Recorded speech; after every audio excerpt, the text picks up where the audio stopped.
সুপ্রিয় দর্শক মণ্ডলী, ক্যান্সার কি খাবার থেকে হয় এবং কোন ধরনের খাবার সাধারণত ক্যান্সার রোগ তৈরি করার ক্ষমতা রাখে সে সম্পর্কে একটি বিশেষ ধারণা দেওয়া হবে। তার আগে যারা সময়ের স্বাস্থ্য কথায় এখনও সাবস্ক্রাইব করেনি অবশ্যই সাবস্ক্রাইব করুন এবং পাশে থাকা বেল আইকনে ক্লিক করে নিয়মিত আপডেট নেবেন। চলুন মূল আলোচনা শুরু করা যাক। আটা পরিশোধনের প্রায় সকল পুষ্টিগুণই নষ্ট হয়ে যায়। আটা পরিশোধন করলে সাধারণত আটার ভিতরে যে গুণাগুণ থাকে সেগুলো নষ্ট হয়ে যায়।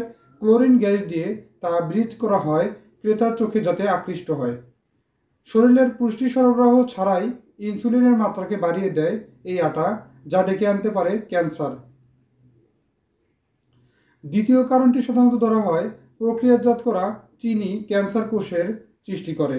তাই চিনির পরিবর্তে মধু, গুড় বা ম্যাপল সিরাপ ব্যবহার করা যেতে পারে প্রতিদিনের খাবারে।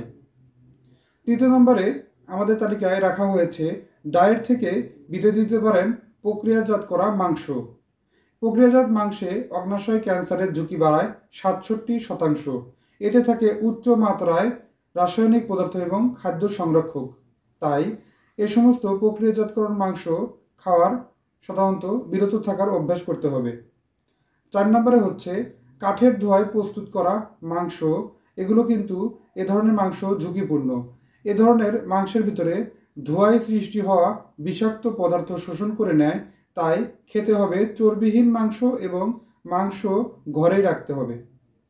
৫ম নম্বরে হচ্ছে মাছের চাষের সময় ব্যাকটেরিয়া, ভাইরাস এবং বিভিন্ন প্রকার পরজীবী থেকে বাঁচতে ব্যবহার করা হয় রাসায়নিক বিভিন্ন প্রকার পদার্থ।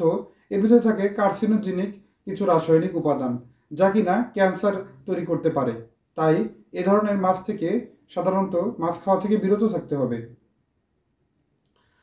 ৬ষ্ঠ নম্বরে হচ্ছে আলুর চিপস। ছোট থেকে বড় কার না খেতে ভালো লাগে। আলুর চিপস খেতে অত্যন্ত মচমচে এবং সুস্বাদু হয়ে থাকে। আলুর চিপসকে মচমচে এবং সুস্বাদু ভাবে তৈরি করতে হলে তাপের প্রয়োজন হয়। তীব্র তাপে ভাজা হয় আলুর চিপস।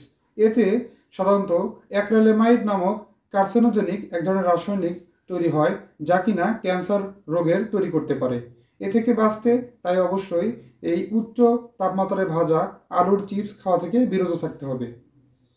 প্রয়োজন হলে আপনারা এ ধরনের খাবারগুলো বাসায় নিজেরাই তৈরি করে খাওয়ার চেষ্টা করতে পারেন। প্রসেসিং ফুডই আসলে স্বাভাবিকভাবেই এরকম বিশেষ সমস্যাগুলোর জন্য দায়ী।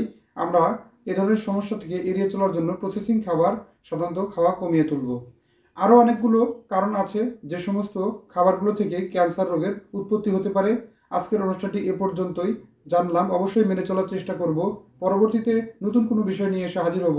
সে পর্যন্ত ভালো থাকুন, সুস্থ থাকুন, সময়ের স্বাস্থ্য কথার সাথেই থাকুন। ধন্যবাদ।